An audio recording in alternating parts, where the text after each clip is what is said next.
BBC News has learned that more than 16,000 companies which took out government bounce-back loans during the coronavirus pandemic have gone bust, owing as much as £500 million.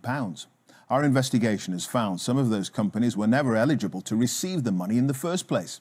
The government says it won't tolerate the behaviour of a minority who abuse the system for personal gain. Here's Angus Crawford. They should have been rehearsing for the biggest gig of their lives, booked to play at a festival in Perth, but with just weeks to go, it was cancelled. Yeah, I had family members, I had friends buying tickets, booking hotel rooms, all to get cancelled. There was a whole plan, there was flights in place, there was tickets bought, but now that's completely up in flames, waiting on refunds. That festival, Party at the Park, was run by this man, Peter Ferguson. He's behind a number of entertainment and events companies.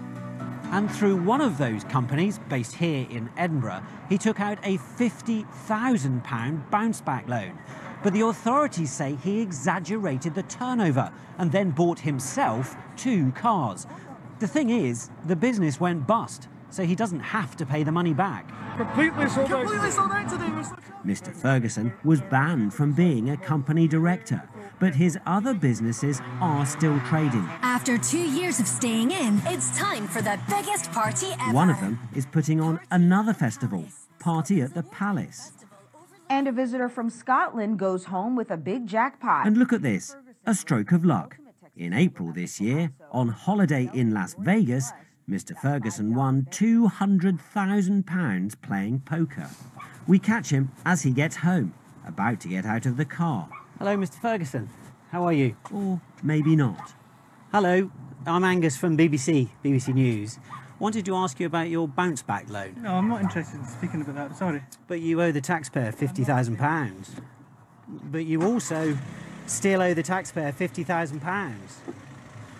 Well, and you also won £200,000 in Vegas. Are you going to use that, maybe?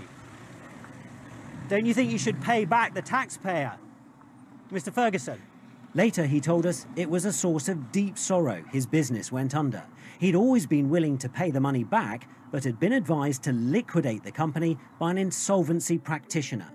The Bounce Back Loan Scheme is designed to support... Small firms could claim up to £50,000, and £47 billion was eventually handed out.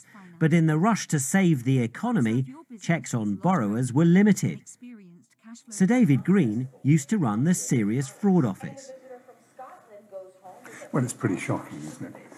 The priority at the time was to get money out of the Treasury to businesses and jobs to protect and save them. But simply because you've got to get money out of the door doesn't mean that you throw ordinary prudence and ordinary checks, sensible checks, out of the window.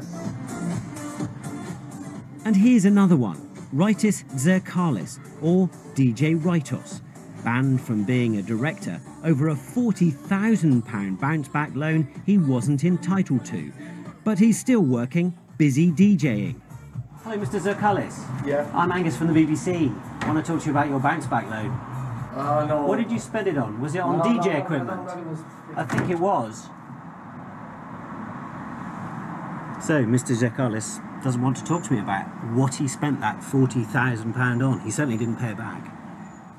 A festival cancelled and a big break lost.